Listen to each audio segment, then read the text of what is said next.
Before we begin, all of the codes are available on GitHub, and the links to Microsoft documentations are available. You can find them all in the description below. And, let's begin. Head over to visualstudio.microsoft.com/downloads. If you're in Mac, you can choose your version here.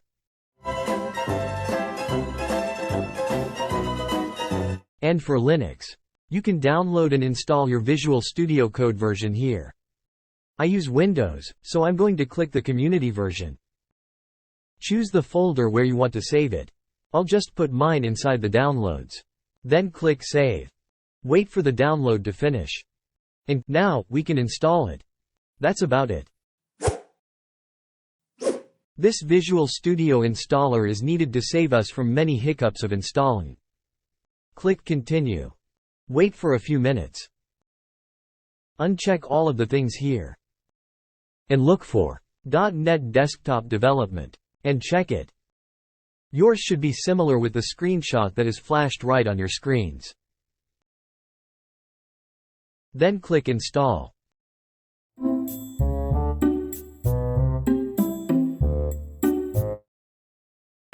Nice. And we can now open the Visual Studio and set it up. Click Launch to launch your Visual Studio. You can skip this for now. Or just sign in with your Microsoft account. For themes, I'll just stick with the default dark theme. Because real programmers prefer dark themes. Or just pick any of your choosing. And click Start Visual Studio. Now we can create our own projects. Click the Create a New Project button. Pick the very first console app. And next. For project name, you can name it anything you want. I'll just stick with the default. And next. In this framework, some of you might have a .NET 7 standard term support, while others have .NET 6 long-term support. Don't worry, both .NET 6 and 7 are still supported in 2023. Long-term support just means it will still receive updates, while the standard term support is the latest version, but both are still usable. Then hit Create, and it will open your Visual Studio 2022. Then click this green Run button. And congratulations, you just run your first C# app. Next video is about reading and writing inputs. So don't miss it.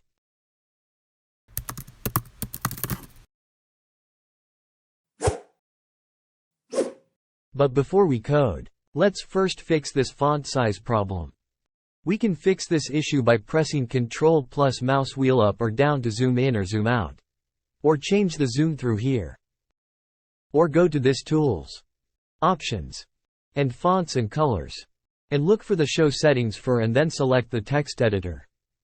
Then adjust the size with this. And hit OK. And now that's solved. It's time to kick some codes.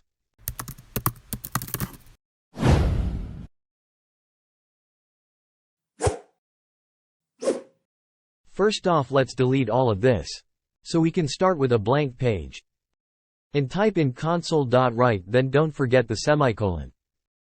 Add double quotes inside the parenthesis. And we can type whatever we want. It's been a tradition to type Hello World for programmers, so we will also do the same. Type Hello World. Then Ctrl S to save it and click Run. Now we can see that our text displayed. To recap, we just used the write function of console. By writing a text or string literal and passing to it. A string literal, or a string in short, is a collection of characters. Could be numbers. Special characters like question marks, or that thing in your email address. And of course letters. When you see a sentence inside a double quote, that's a string. String is used everywhere. In your usernames, passwords, and all that stuff. You can find more info right here in this Microsoft site. We can duplicate this console.write by pressing Ctrl plus D and see what happens. And it's glued together and it's nearly unreadable. But if we change write into WriteLine and run, we can see that they are displayed in each line and it's much more readable. WriteLine means writing a new text in a new line. Crazy, right? WriteLine is used mostly to display texts. And for needing a space between paragraphs. Just type console.writeLine without any strings. It works like a line break in HTML if you know that. You can experiment and see for yourselves. Now,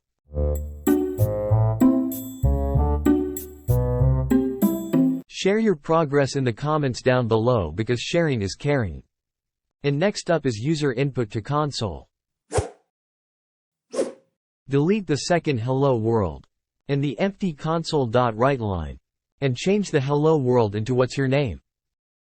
Press enter to go below the console.writeLine and type console.read key.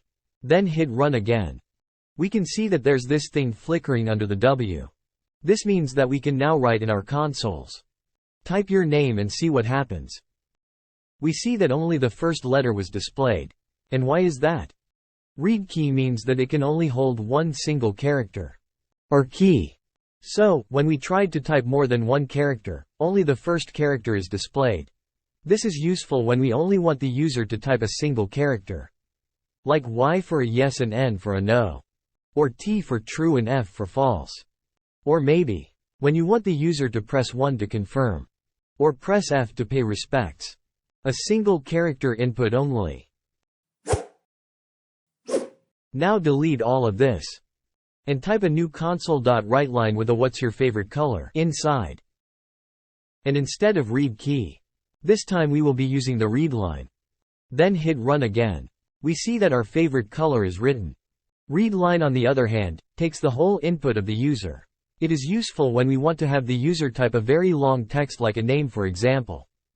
You can try as well by using the read line instead of read key in the name example earlier. Here's also a way on how to get the value of what we just typed and display it afterwards. Before the console.readLine, type string $color equals. And type a new console.writeLine below and add the string my favorite color is. Then after the closing double quote, add a plus then color. Then hit run again.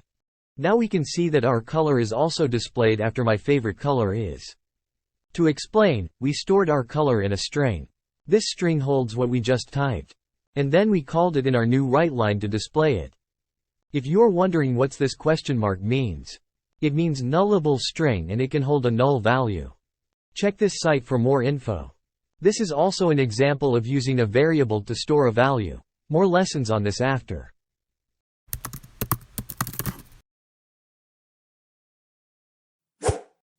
Initializing a variable consists of 3 parts. First is the type. It restricts the variable to stick to what it's supposed to have.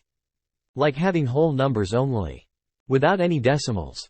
If we add decimal to this, you see this red underline of error. Second is the variable. A variable is the storage in where you put the value. This can be named into anything you'd want. But it must start either underscore or letter. Third is the value.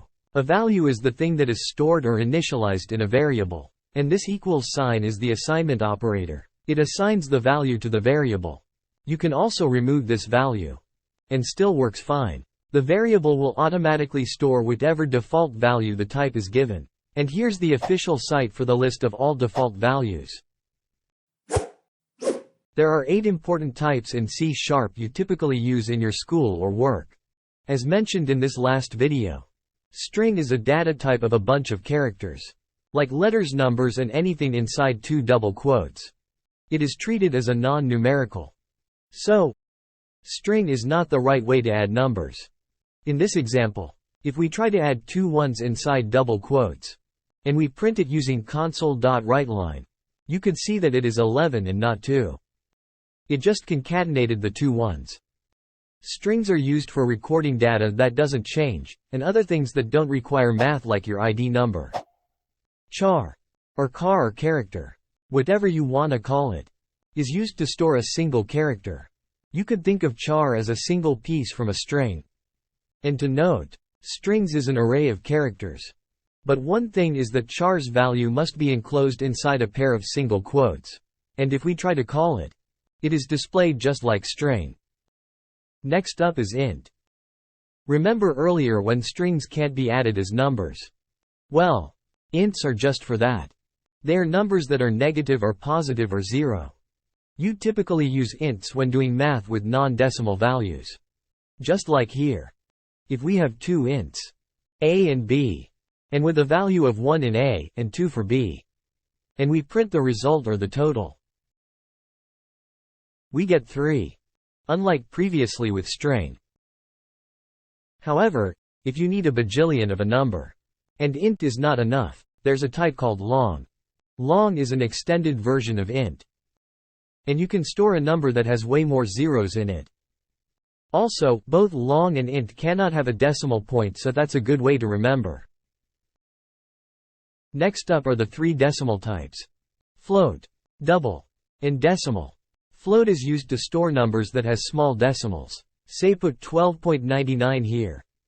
But there's an error. It says type double cannot be implicitly converted to type float.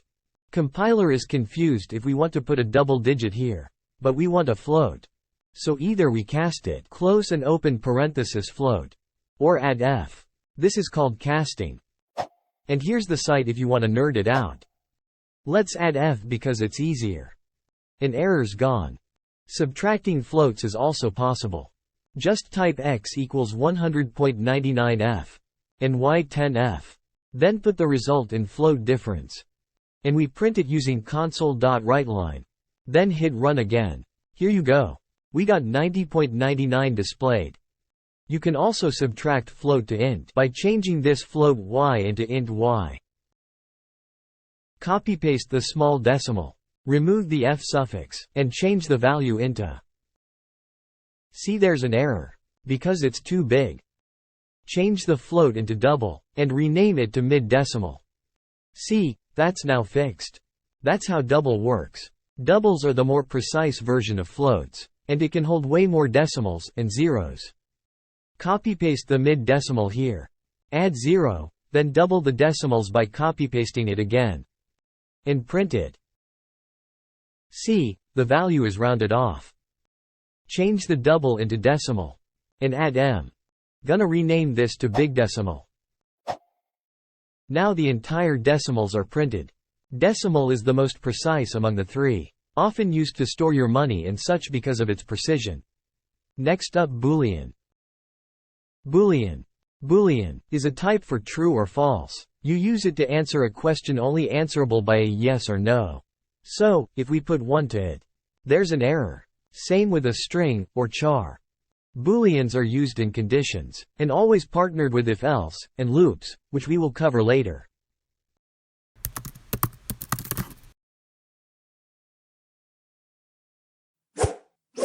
It is easy to write a single-line comment. Just type 2 for slash or forward slashes. And you can write whatever you want. But, the lines above and below are unaffected. You can also add it beside the code here, or here, to add a short description. There's no rule to add space between / and the comment, but hey, this is more readable. If a single-line comment isn't enough, try multi-line comments. Type / then asterisk, and press enter. You can end this by typing a closing / and just type anything inside this, and you're good to go. Pretty useful for to-do lists just like earlier. Press Ctrl+K+C to comment your codes. It's really handy when you have a huge chunk of code like this one. Press Ctrl+K+U to uncomment. Just remember, use comments sparingly because it can produce dead codes.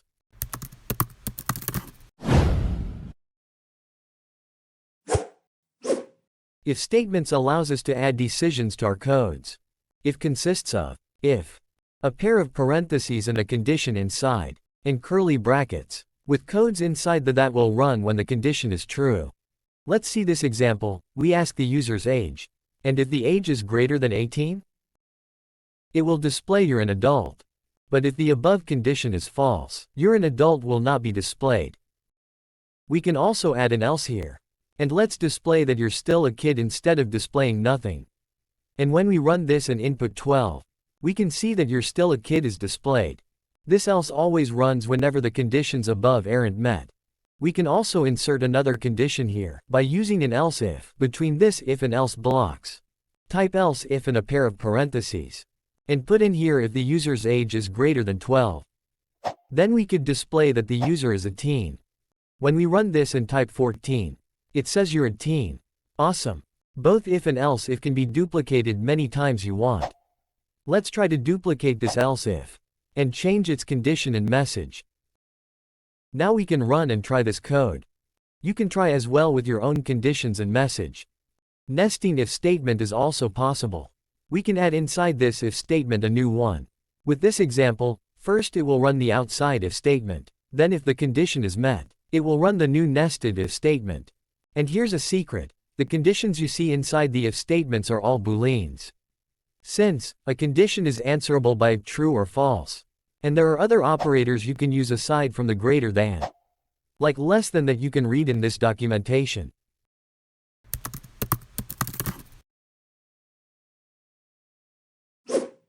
Variables like this becomes messy after 10 or more added. To solve this, make an array. Just add the type and square brackets beside. Name it. Then put new in the type, then add its length inside these brackets. And you can initialize this by adding each value based on index. Or, you can also initialize this in one go. Just remove the new, the type, and the length to not worry on how many values you will put inside. Add a pair of curly braces, then put the values inside, each separated by a comma. Here you go. Much compact code using arrays. To call a value inside an array, we can use their index, starting from 0 till the array's length -1. You can also use other types aside from string, like int and double, as you see on the screen. For more information about arrays and other types of collection, you can go to this documentation. While loop repeats the code while its condition is true. And it consists of a while, parentheses and a condition, and curly brackets, with codes that will run on a loop till this condition is false. With this example, while the tuition fee is greater than 0, it will continue to ask for your payment. And when fully paid, it will exit the while loop and displays your tuition fee is now fully paid. So how does this work exactly? First, we initialize the tuition fee to have a value of 5,000. Next, we ask if our tuition fee is greater than 0. If it is, then we enter the loop. Inside the loop, we get the payment from the user, and subtract it to the tuition fee. And this condition and codes inside these curly brackets would repeat again and again, until this tuition fee reaches 0 or negative. You can also use keywords to make this loop more interesting. You can use the continue keyword to skip the rest of the codes. With this condition, first, we ask if the payment is less than or equals to 0. And if it is, we will skip the rest of the codes below to avoid getting 0 or negative payments from the user. Another thing is the break keyword to stop the loop immediately. We can ask if the user's payment is greater than the tuition fee. Then if it's true, we will stop and exit the loop. But displaying nothing is kind of awkward, so we can display the user's change instead. For more information about while loops, and all kinds of loops, you can go to this Microsoft's documentation. For loop is a fancier while loop with initialization and iterator. Just type for parentheses and curly brackets, or type for, click double tabs and it will auto-completes. Inside these parentheses are the three sections. First is the initialization for the index, or I in short. Second is the condition to keep the loop running while it's true. And third is the iterator that increments or decrements the index after each loop. Now, let's display these fruits using for. First off, change this length into fruits.length to iterate the whole array. Next, let's print them using console.writeLine. Great. All of the fruits are displayed. So how does this for loop exactly work? Before the loop will begin, we tell the for loop to initialize an index. Next, it will ask if the condition is true. Our I is 0. And 0 is less than this fruit's length, which is 3. So, we can proceed. And after that, it will proceed to iteration, and add 1. Then it will go to this condition and ask if our I less than 3. If it's true, it will run the codes inside these curly brackets again, until this condition is false. Now we know how the loop works, let's try a little harder. By looping a 2D array using nested for loop, let's create a new for loop with another for loop inside. Change I into j to have another index. And to iterate each array of foods, we can change this length into foods.length. and to get each food from their array. Change this nested length into foods square braces I and dot length. Add the codes for printing and for spacing as well. Now they're printed nicely. And here's a little extra for loop that you can read at Microsoft's documentation.